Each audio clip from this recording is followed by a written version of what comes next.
For a number of years, I was a camp counselor at an overnight camp in the Muskokas. I loved it more than any job I've ever had, despite the non-existent pay, annoying campers, long days and short nights, crappy food, etc. For one, I got to tell as many scary stories as I could sputter out. There was nothing better than hanging around a dying campfire with a bunch of junior high kids who were demanding the scariest, most blood-curdling tales I knew. And I told them all: the babysitter and the eerie clown statue, the driver and the creepy gas attendant, the woman and her licking dog. I saved my best stories for the overnight trips we made in Algonquin Park for non-Canadians. It's a massive park in the middle of Ontario, spanning nearly 8,000 square kilometers, when days would be spent canoeing on pristine lakes and nights would be spent around the fire, singing and making s'mores and being as rowdy as the only people within miles could be. Once the kids had quieted down, I told them stories of a stalker in the woods with a face so horrifying it paralyzed all of its victims in fear, or the group of campers who decided to spend a night across the lake from an abandoned insane asylum. On this particular night, I'd finished up the tales, once again insisting that they were entirely true, and sent the campers to their tents. It had been an exhausting day, and none of the 6 kids were in any mood to stay up later. My fellow counselor had also decided to pack it in, leaving just me on a fallen log next to the dying fire. I took a deep breath of the cool, fresh pine-scented air and looked out at the lake. The partial moon reflected off the glassy water, and on the other side I could see towering cliffs going up several hundred feet. I considered whether we could canoe over, climb up a few dozen feet, and do some cliff jumping. I grinned. The camp director would have my head if we did that. If he found out. Movement at the very top of the cliffs caught my eye. There was a small light bobbing along the peak. At first I thought it was a star, but it was larger and gave off a golden glow. It slowly moved back and forth in a small arc. As I sat up and watched it, another appeared next to it, bobbing along the top of the cliff. Then another and a few more. My stomach dropped into my feet. I grabbed my bag and pulled my digital camera out, then focused it on the little glowing orbs and used the zoom function. I counted them. And then I counted again. Oh shit. In a flash I was up and running to the tents. Hey guys? Wake up. We gotta go. There was movement in the tents, and then I had 7 confused heads looking out at me. My co-counselor wore a mixture of concern and pure anger. I hate to do this, I continued, but the clouds are looking really threatening. There's a big rainstorm coming in. If we get caught in it, it's going to ruin our trip. Seriously? Laura, my co-counselor, asked. We're in the middle of the woods. Where would we go? I pulled a map and flashlight out of my bag. There's a ranger's station a few kilometers south of us. I traced the path with my finger. Thank God. We can make it there in a few hours. The campers groaned. Can't we just go in the morning? No. I shouted, my voice echoing across the lake. I lowered it. Come on, let's get packed up and go. I'll tell you a story along the way. I smiled, though I could feel my lips quivering. It's my best one. That seemed to get them going, and within 10 minutes the tents were packed up and we'd begun our trek into the deep woods, with small flashlights our only guide. When I was confident we were moving at a steady pace, I allowed myself to relax and began to tell my favorite campfire story. Centuries before the European settlers made their way into the country, it was inhabited by the First Nations people. They had made the trip from across Western Canada, following the migration patterns of large animals such as buffalo and bison. Eventually they reached Ontario, at which point they split off into smaller groups of travelers, each searching for a section of land to call their own. Legend has it that one group, consisting of about 20 men, women, and children, had ventured through this very area in search of a place to call home. Though it wasn't even the end of October, the weather had made a turn for the worse, and as the group journeyed around the lake, a fierce blizzard hit. Within an hour, the group found themselves in blinding snow and below zero temperatures. The clothes they had on them were made for the fall, not this sort of weather, and there weren't any Canada Goose jackets around back then. But they pressed on. They didn't have any other choice. Night was falling as they reached a cliff bluff which towered over a cold, choppy lake. There was no stopping for this group. They'd die if they didn't make it past the cliffs. But with darkness setting in and the snow falling even harder, visibility was almost non-existent. So one of the elders had an idea. Using the little kerosene they had left, he lit a lantern for each of the travelers and had them carry it in front of them, not so that they could see the cliffs, but so they could see who was in front of them, allowing them to all follow each other across the narrow bluffs. With the strongest of the men leading the way, the group began to cross the cliffs. The freezing, wet snow soaked every bone in their body. The harsh wind chilled any exposed skin and threatened to push them right off the rock. Their path was no more than a few feet wide and would have been slippery to even the best of hiking boots, let alone hand-fashioned moccasins. Painstakingly slowly they made their way up the cliffs, praying that whatever lay on the other side could shelter them from the intensifying storm. They were about halfway up, hundreds of feet above the lake, though it was well out of their vision. In fact, all they could see in this blinding storm was the lantern in front of them, acting as a beacon to guide their steps. If the light moved up, they moved up. If it went down, they moved down. Each of the travelers was almost in a trance, caring about nothing but the glowing orb a few feet away. For the leader, though, there was no such luxury. He moved forward blindly, feeling along the cliff with his free arm, though his skin was so numb he could barely feel anything. As the path wound back again, he made a misstep and lost his footing, just as a gust of wind blasted his back. He desperately grasped for the hold, but his frozen fingers couldn't get anything. With a terrified scream, he slipped off the cliffs and fell into the icy black lake. The rest of the party didn't see him fall, of course. All they saw was his glowing orb dropping away from the bluff and disappearing in the darkness. There was no time to mourn. They continued on, but the storm was worsening. After another minute, one of the children, his body unable to withstand the cold, dropped away, his lantern glowing until the choppy waters put it out. Another, having seen this, lost his balance and fell. This pattern went on until there were just 5 people left, fumbling along in the darkness, following the light in front. As hard as they tried, the cliffs were unforgiving. The remaining men fell down to 4. Then 3. And 2. And then there was just one left, who legend says cursed the earth as his legs slipped and he plunged hundreds of feet down, his lantern the last one to be extinguished. Of the 20 members who tried to overcome the cliffs, not one of them survived. They say that sometimes, when the conditions are right, you can see the orbs along the cliff, symbols of the lost travelers who will never find their homes. As the story ended, leaving the campers in an eerie silence, I saw lights up ahead. A wave of relief poured over me. We picked up the pace and found the rangers station bursting with activity, with a half-dozen people running around, loading up trucks and shouting into radios. The wind was beginning to really pick up and I heard thunder in the distance. "Hey, you kids!"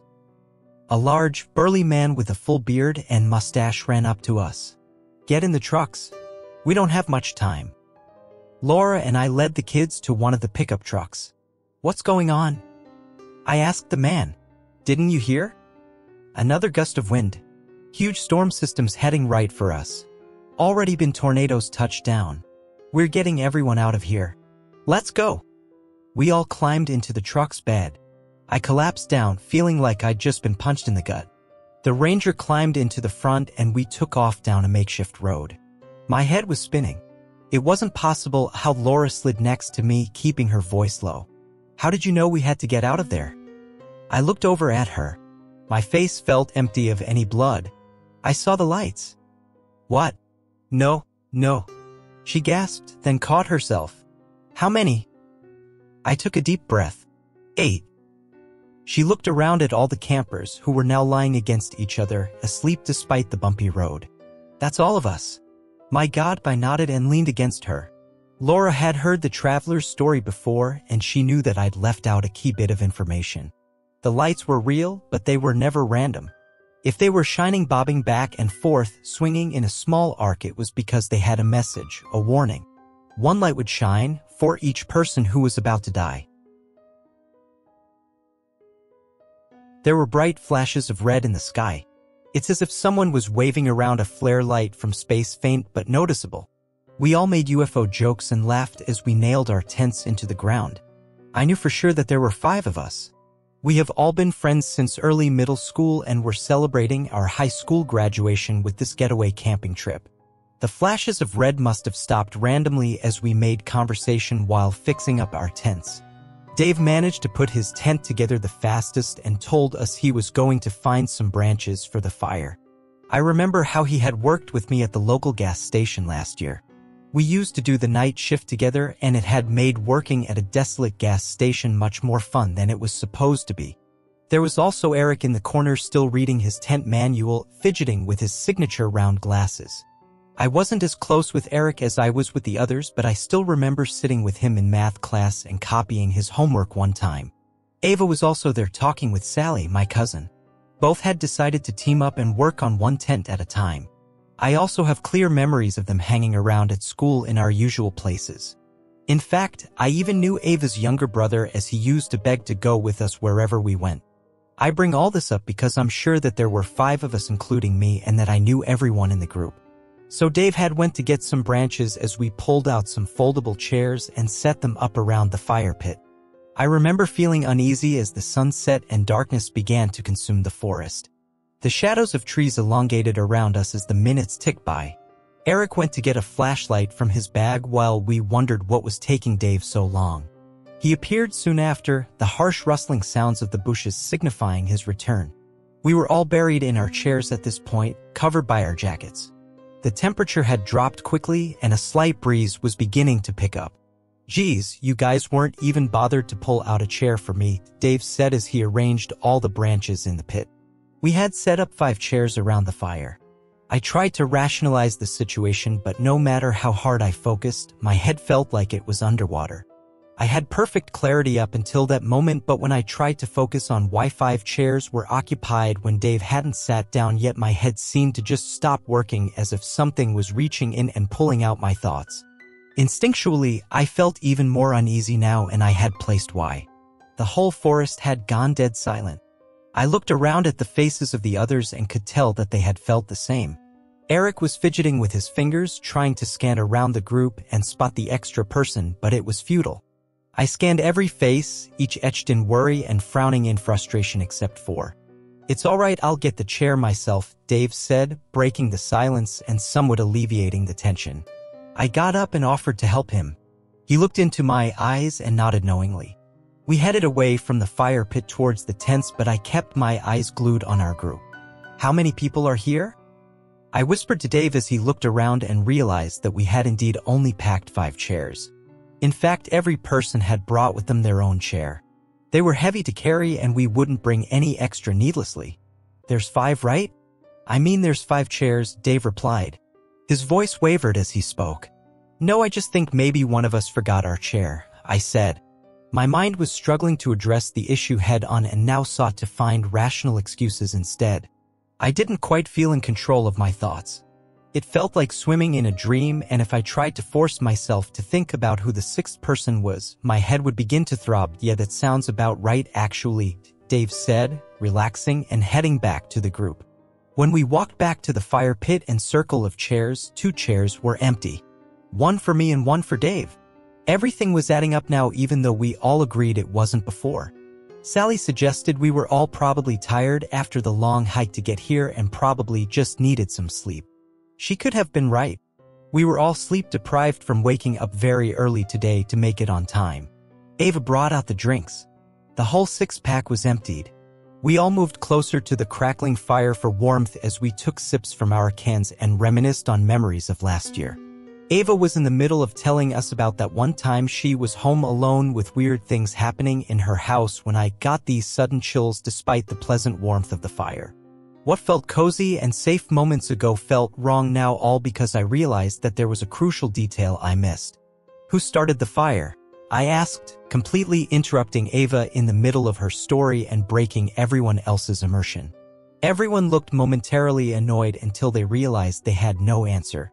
Once again I scanned the faces staring back at me, all barely illuminated by the light from the fire, all familiar and pale from fear. "Wasn't it you, Dave?" Eric asked. Dave shook his head. "I think the person standing behind Jenny did it," Sally said, looking over at me. I whipped my head around so quickly it hurt.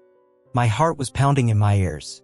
There was nothing behind me except for the encompassing darkness of the woods.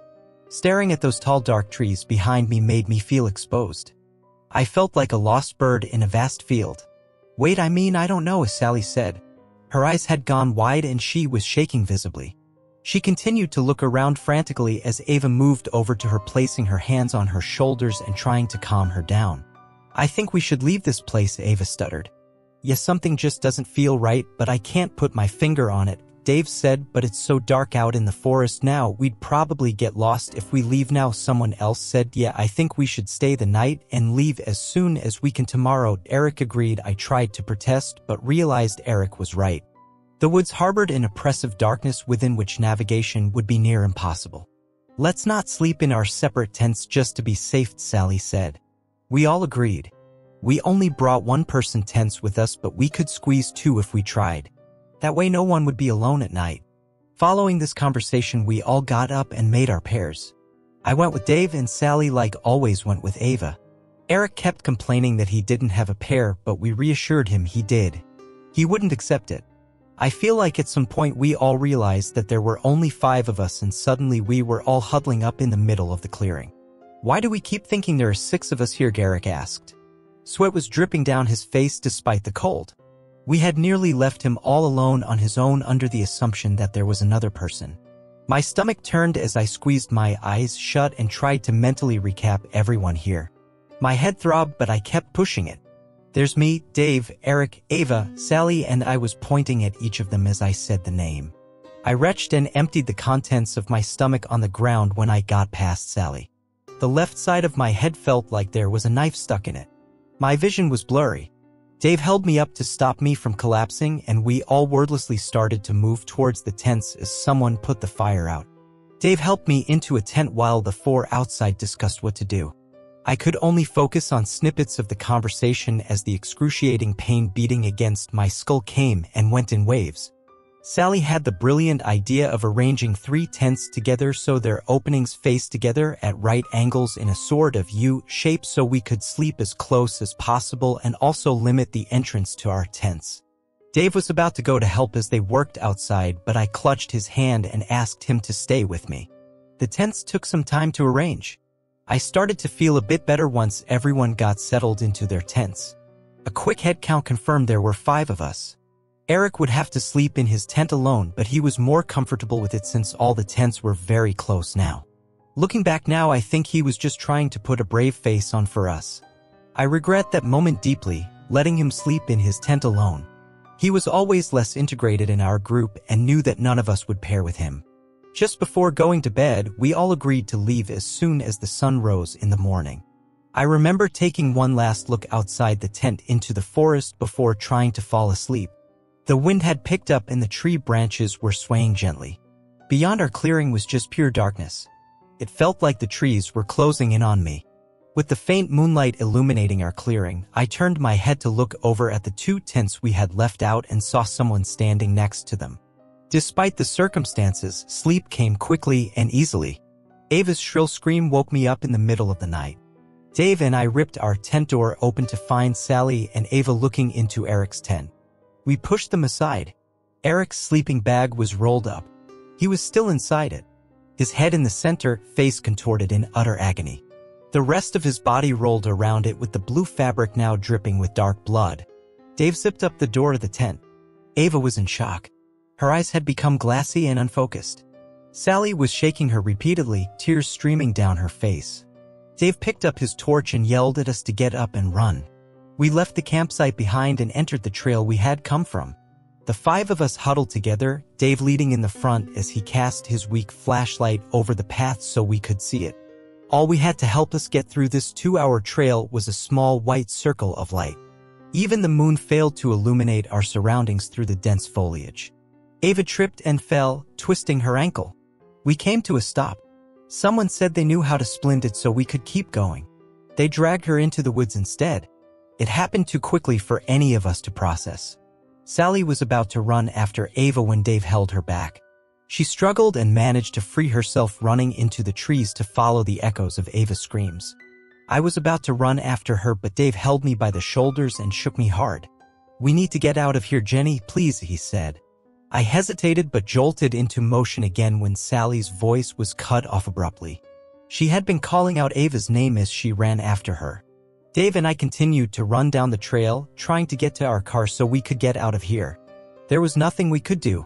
At some point there were 3 of us running on the trail, Dave and I shoulder to shoulder while someone followed us closely behind. "Dave, who's behind us?" I gasped.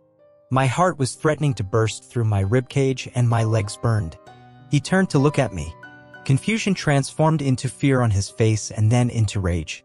"You keep running," he told me as he produced a pocket knife from his pants. He handed me the car keys, which I nearly dropped. Then he turned around suddenly and jumped at whoever was behind us.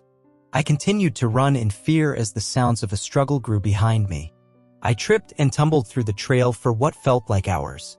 I didn't allow myself to stop. I almost cried when the trail ended and I walked out into the familiar car park. Not wasting a second, I ran to the car and started it up, accelerating out of that forest and onto the highway within mere seconds. I'm typing this post out at a rest stop. My phone has finally regained service and I've called 911 to try and explain the situation. I don't think they believe my version of events, but they send a car my way regardless. As I wait, the sun is finally starting to rise. After I hit the post button on this, I'm gonna check why the person in my backseat has been so silent the whole time.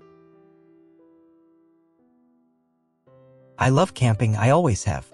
Back where I grew up in Louisville, Kentucky, you'd have to make a decent drive to find a good, secluded place to camp.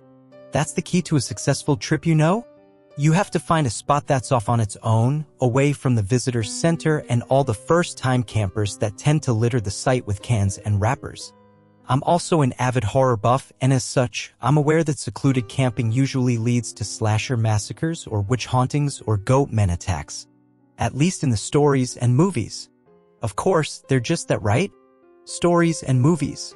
But then, every one of those tales also stars a skeptic. I left Kentucky at the end of high school to attend college in Arkansas. You see, my mother had gone to school there and they provide a generous scholarship of in-state tuition to children of graduates, even if they come from a couple of states away. Going to school in the Ozarks as a camping addict is fantastic. You wouldn't believe all the amazing spots there are to pitch a tent and enjoy nature at its purest. The Ozark National Forest, Devil's Den, Washita Park, and just dozens more. America's most obese state is an ironic haven for hikers and campers alike. Jared was kind of like our leader. He was the guy that always knew a spot no matter where we were camping. He had this map completely tattooed in markings and directions to all the most breathtaking areas. When we went to a new spot, or at least a spot that was new to him, he would mark it on the map in either green if the spot was good, or red if the spot was shitty. There were marks in other colors as well, different ones, but they are few and far between. He also marks the directions to each spot in highlighter. Jared looked the part too, a long-haired granola-style hippie with a sleeve of tats and a couple of earrings in each ear. But our walking stereotype was the best of the best when it came to camping, and his information was rarely secondhand. So when he burnt up the group message running his mouth about a new spot his cousin found a couple hours south, we all cleared our schedules.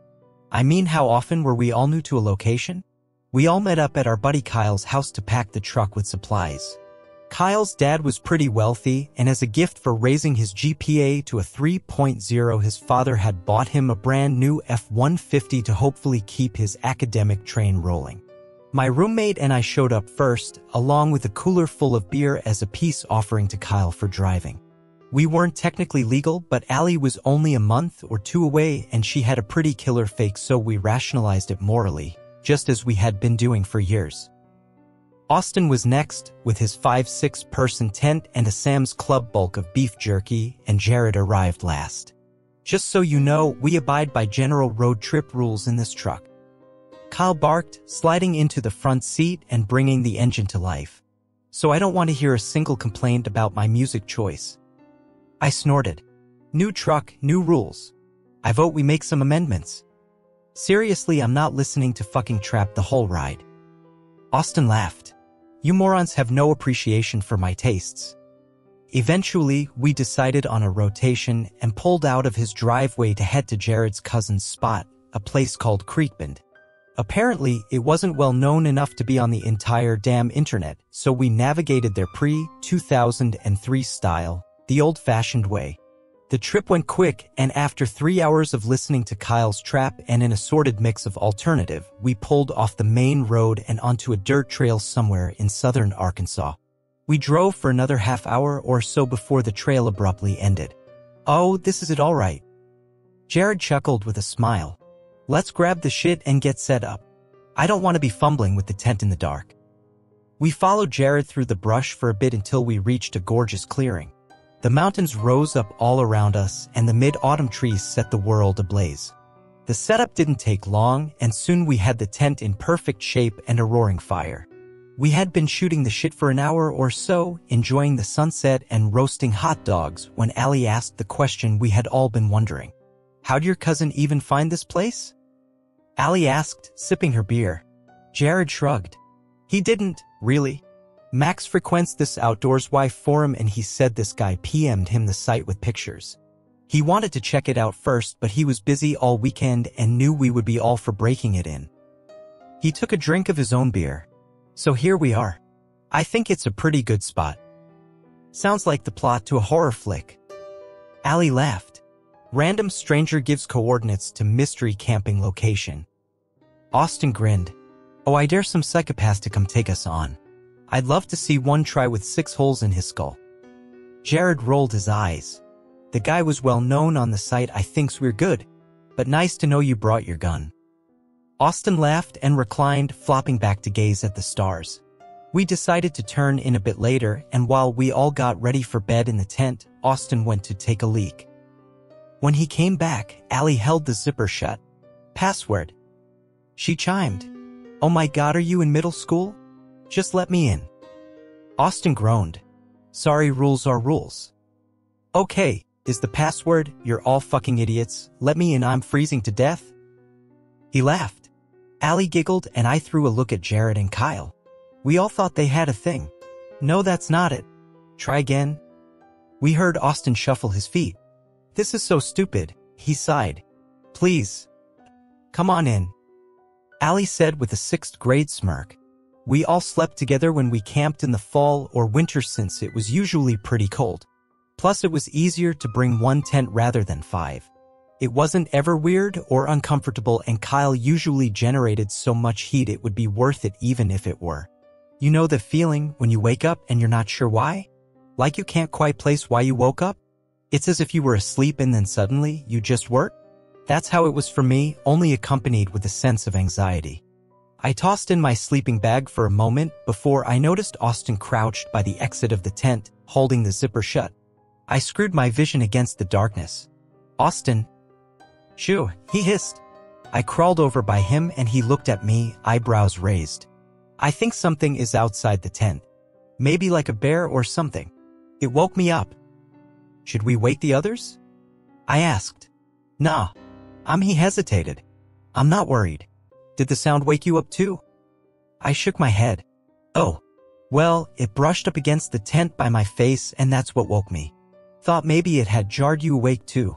It sounded pretty big, like he was interrupted by shuffling outside the tent. It did sound big. We looked at each other and I kicked the others awake. "What the fuck, guys?" Kyle groaned. Jared shushed him and we all listened again. More shuffling. Closer to the tent this time. Austin had his hand on his bag, ready to grab the gun if it was a bear, which seemed pretty unlikely for Arkansas. We had been camping for years and we had never seen a bear. Austin squinted through the mesh. "Guys," he whispered. "I don't think it's a bear." As if in response, whatever was outside moved directly in front of the zipper. Its voice was choppy, garbled, and sounded just like Austin. "Please," it stuttered, "please let me in." "Holy shit," Jared whimpered. Austin, even in the dark, paled. More shuffling. "I'm freezing. Please, please let me in." "Let me in," get rasped in Austin's voice. "Who's out there?" Austin barked, his own voice carrying all the fear he tried to hide. "Who's out there?" The thing replied, "Who's in there?" It mimicked Austin's tones for each word, making the sentences improperly meshed together. I said, "Who is out there? I have a gun." Austin's voice betrayed his terror even more this time. Kyle and I looked at each other and Allie started to shake. We knew this wasn't a person. I had read all the stories. Watched the movies. This wasn't human, whatever it was. Gunget was like it was trying the word out. Like a fucked up learning by phonics lesson. Let me in, I am freezing to death. Please, please. It moaned, the voice sounded more together this time as it got the hang of Austin's voice. Kyle crawled forward and slammed both his hands on the mesh. No, go away, he shouted, rapid shuffling in place. No, it screamed in a butchered version of Kyle. No, please let me in, I'm freezing. Then, in the combined voice of dozens of people, I'm starving. Austin choked back a sob and ripped his gun from his pack. No, Jared hissed. Austin, stop, you don't. He fired it through the mesh, emptying the chamber. An otherworldly shriek pierced the stagnant air as the shuffling retreated. To the car. Now, Jared hissed. You shouldn't have done that, Austin, he added, unzipping and ducking out the flap. We all followed, blinding, stumbling after Jared, leaving all the stuff behind with whatever the hell was back there. I could hear it giving chase. It broke through the trail somewhere far behind us, awkward gate crashing through the trees and bush. We reached the car, clambering in, most of us crying. I turned in my seat as Kyle revved the engine to life, searching the tree lane. Its body was illuminated by the moon as it emerged from the brush. It must have been 9 feet tall, skin white as the light that revealed it.